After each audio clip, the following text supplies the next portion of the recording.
Hey everyone, welcome to Yoga Land's Yoga Teacher Companion. I'm your host, Jason Crandell. I recently did a webinar on how to structure your classes for beginners, and it went really well. There were tons of requests that I make that content available for people for an even longer term because people wanted to go back to it. And I realized it would just be a really good idea to release half of that webinar this week and the next half of that webinar next week as a teacher's companion. So you can listen to this wherever you listen to our podcasts, or you can watch it on the Jason Crandell Yoga YouTube channel, which if you're watching me, that's where you are now. So without any further ado, here you go, how to structure your beginners classes. Enjoy. I had this incredibly distinct moment maybe 15 years ago. I was leaving my beginners class and I just thought to myself, I don't think the way that I'm teaching these classes is the best way to teach these classes. What I realized in that moment was the structure of class that I had been using for my beginners classes was the same as what I was using for my advanced classes, the same as I was using for my mixed level classes. And I just had this intuitive feeling I needed to actually change the format of this class. The first thing that I started to realize in this moment was for beginners, I needed greater compartmentalization. I needed more chapterization in my classes.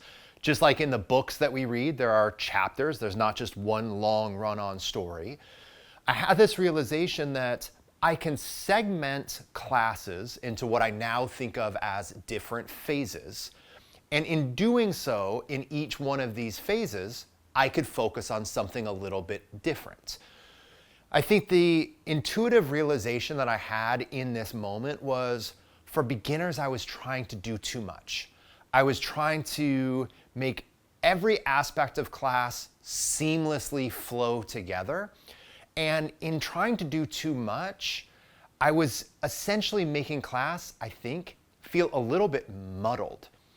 So what I want to show you, everybody, is the sequencing structure, or a better way of thinking about it is really just the class structure that I have been using to work with beginners for at least 15 years. When I'm talking about class structure, I'm not exactly talking about sequencing. Sequencing is much more this is where we put salutations, this is where we put standing poses, this is where we put our back bends, this is where we put our forward bends. This is how we orchestrate the content or the flow of the postures and the instructions in a class. When I think about the class structure, I'm actually thinking more meta. I'm thinking actually bigger picture. I'm thinking more of an overlay on top of the sequencing itself. There are 5 chapters or 5 different distinct phases that I include in each one of my beginners classes. Here's the structure. The first phase is just, I think of as the opening. The second phase is the flow. The third phase is the technique. The fourth phase is the round out, and the fifth and final phase is the wrap up. Let me take a few minutes and walk you through what I think are the distinct elements of each one of these phases, beginning with the opening. Not super inventive in that languaging. The thing that I think is so important about the opening of a class, and the thing that I think especially when working with beginners is underutilized, is telling the beginners, the students, exactly what you're going to focus on in that class and what the value of focusing on that is. Okay? Now, in the opening phase of a class, there's lots of things we can do, right? We can be like welcoming and all these things. But what I want you to take away from this conversation is having a specific phase of class where you tell your students, welcome to class. We're going to focus on X, Y, or Z. Here's why that's valuable. Now let's experience it, okay? So I'm gonna give you a couple of examples of this. And I actually do this in a lot of my non-beginners classes, but I'm not quite as diligent in my non-beginners classes about this aspect. So you come to class, I say, all right, thanks everyone, thanks for coming. My name is Jason. I'm really glad that you're here. I go through a quick little preamble, and then I say, as always, we're gonna focus on a little bit of everything, but today we're gonna emphasize a little bit more elongation or a little bit more length and opening to the outer and the posterior hips. The reason that we're gonna do this is, number one, this is a tight part of the body for many people.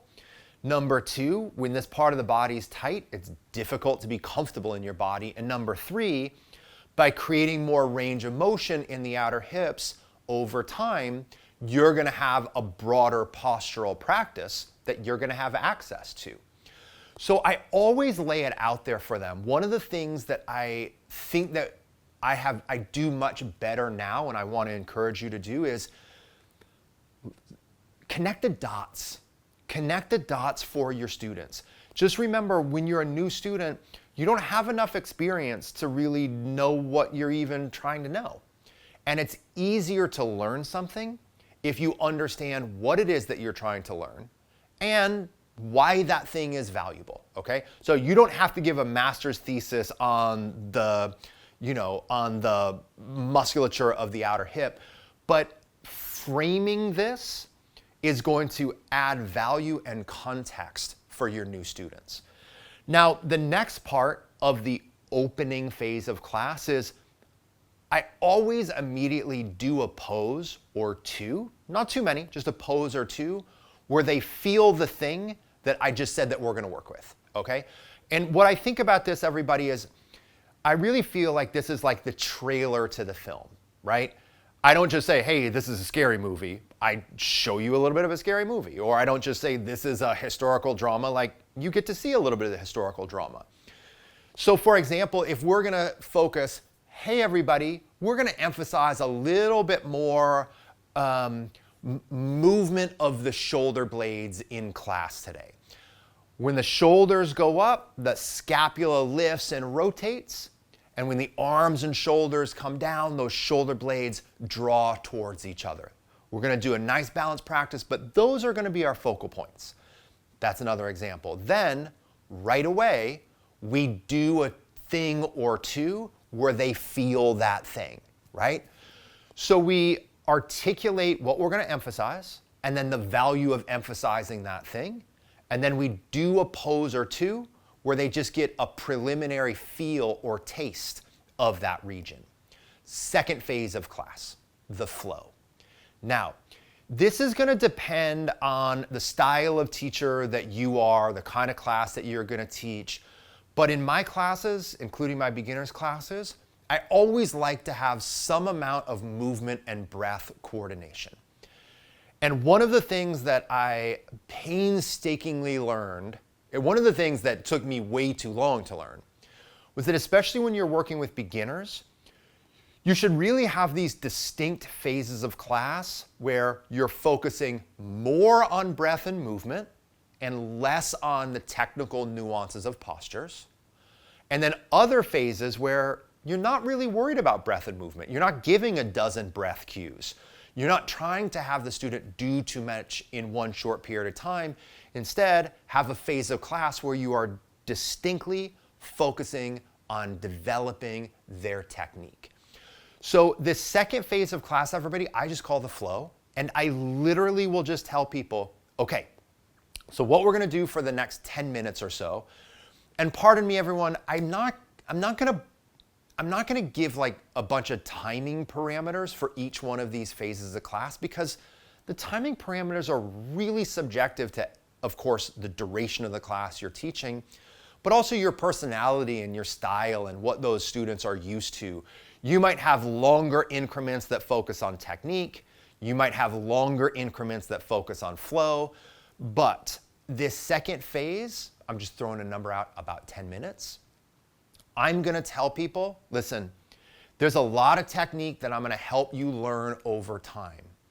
But for this little period of time right now, all I want you to do is feel your body move, and I want you to breathe. I want us to start to synchronize breath and movement. If anything doesn't feel right, if it's problematic, of course, stop and step back. But right now, don't worry too much about the details. Let's just get on our body and move and breathe. So in this phase, everybody, I might be doing things like cat-cow. I might be going with pace breath from down dog to plank and back. I might be doing half sun salutations. I might be doing lunge salutations or low lunge salutations or elements of Surya Namaskar A. The point is, I might just be having people go in and out of warrior two, inhale, come out of the pose, exhale, go into the pose. The point is, I'm not allowing myself to muddle what I'm trying to teach my students by telling them every place they should put every part of their body while also saying, and breathe, and move, and keep rhythm. It's too much. Think about everybody learning to juggle. I use this example all the time, and FYI, I have no idea how to juggle. Actually, I have an idea of how to juggle, I just can't do it. But if you were gonna teach me how to juggle, you wouldn't start me by throwing like 17 balls at me because I can't handle that. So the newer we are to something, the more we actually want to pare down what we are trying to learn at a time. That's the beauty about having a structure like this. So this phase, everybody, this flow phase, I'm really minimal with my verbal cues. I'm essentially saying inhale, do X, exhale, do Y. I also frame it by saying later on we're going to dial into technique a little bit more, but for now, I just want you to feel your body move. Phase 3. And again, this chapter of class can be short, it can be long. It just, again, it really depends on who you are and how you want to execute this process. I'm giving you this meta class structure, but it's yours to implement, okay? So this third phase of class, everybody, is what I consider the technique. And this is the phase where I'm not trying to flow. I'm not trying to see and help my students feel this pose moves into this pose moves into this pose. I'm totally decluttered. I'm much more static. And in this phase, I'm giving the details. And they can be details about anything. I can say, hey, everybody, in those salutations that we've been flowing through, one of the things I'm noticing is we need to refine our technical understanding of downward facing dog and plank. So come watch. Let me show you the details of downward facing dog. Let me show you how I'm positioning my hand, how I'm rotating my arm, how I'm moving my shoulder blade, right? Or I might be saying to you, you know what? Let's actually focus a little bit more on building chaturanga. Let me walk you through the initial phases of chaturanga and through this whole process without worrying about breath. In this phase, we might also be looking at standing poses, looking at the distance between the feet in the warrior two, triangle pose, side angle pose, warrior one, whatever it is. I could also, in this phase, go a little bit more deeply into the technical elements of the postures that we're focusing on. So I gave you two examples at the beginning of, hey, we're going to focus a little bit more on the movement of the shoulders, or we're going to focus a little bit more on the opening of the outer hip. So this technique phase is maybe I'm breaking down the action of the arms just in Surya Namaskar, reaching the arms overhead. I'm going a little bit more into detail just to that technique. Or maybe a little bit more into the detail of the shoulders in dolphin or the detail of the shoulders in bridge. Or I'm breaking down pigeon pose and I'm breaking down Gomukhasana. The main thing I want you to take away from this delineation of now is the flow, now is the technique, is that we're freeing ourselves as the teacher from the expectation of doing everything at all times in the class. And we're freeing our students from feeling like they have to do everything at all times in class. It's just not a good way to learn. Fourth phase of class. The fourth phase of class I just call the round out. And this is actually pretty simple. So I think to myself at this phase, what have I not focused on or included? Let's do a little bit of that. So let's take these examples. Let's take the outer hip opening example. If I was teaching a class that focused on lengthening the outer hips, there's probably other stuff I'm including in that class. I've probably done some salutations in the flow phase. Maybe I've done a couple of standing poses. But more or less, if I'm focusing on the outer hips throughout the majority of that class, then I'm going to have emphasized postures that do that lengthen the outer hips, which means I'm probably going to have done more outer hip opening forward bends. And it's extremely likely that I will have also been doing twists, because those two just pair so well together, and they're inevitable partners, right? Twists and outer hip opening postures, they're just, they're synchronous, they're allies. They're just going to go together. So what in that class might I have not really done much of? Well, it's entirely likely that I won't have done, or I will have done minimal back bends. So the round out is just like, okay, well, let's round out the class by incorporating some of the postures I haven't emphasized. So I can round that class out by doing a couple of back bends. Or maybe the pose and the practice has been really standing intensive, right? Maybe I was focusing on this class in dialing into the technique of the Warrior 2 family of standing postures. And let's say, the first 2/3 to 3/4 of the class, we've been standing up. Well, in this situation, I might round out the class by just doing a seated pose and a reclined pose or two. This is where I'm just thinking to myself, what do I want to incorporate now in order to help give a little bit more balanced experience to the students? Because even though we have some focal points in this class and the method that I work with, we still want a balanced and comprehensive class. Now, for the final phase, the wrap up. In this final phase, the main thing that I want you to take is that we want to reiterate what we did in the class today. We essentially want to verbally reinform our students what we emphasized. One of the things to remember is that when we're learning new things, a lot of times, let me say it like this. As the teacher, you just know so much more about the yoga practice, but you also know so much more about what the students did. Remember, the students were immersed in doing the thing, not hopefully thinking about the thing. In the beginning of class, you said, we are going to focus on X, Y, and Z. Then you focused on those. But now it's the end of class, and it's actually incredibly helpful for you to remind your students what you emphasized, right? So when you're wrapping up class, and there's any number of ways that you're going to say goodbye and thank you and all those things, but as part of this wrap up, take a moment and verbally reinforce what you focused on in class today. Something like this. Everybody, thanks a ton for being in class today, and just to remind you, we focused on lengthening the outer hips. We did pigeon pose. I broke that down really clearly for you. We looked at simple cross-legged forward bend. We looked at Gomukhasana. We felt those lateral hips and those outer hips lengthening. Those were our focal points. And the reason that that's so important that we get into this is that's just a part of the body that we tend to have a lot of restriction in. And mobilizing that helps us feel good, and also just it's going to open the pathway so that you have more access to more postures in your journey. We're going to keep focusing on these poses and this region all week. I'd love for you to come back and experience more.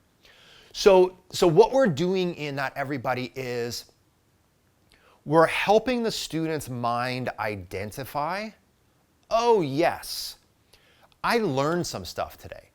I've thought this for so long, everybody. I don't want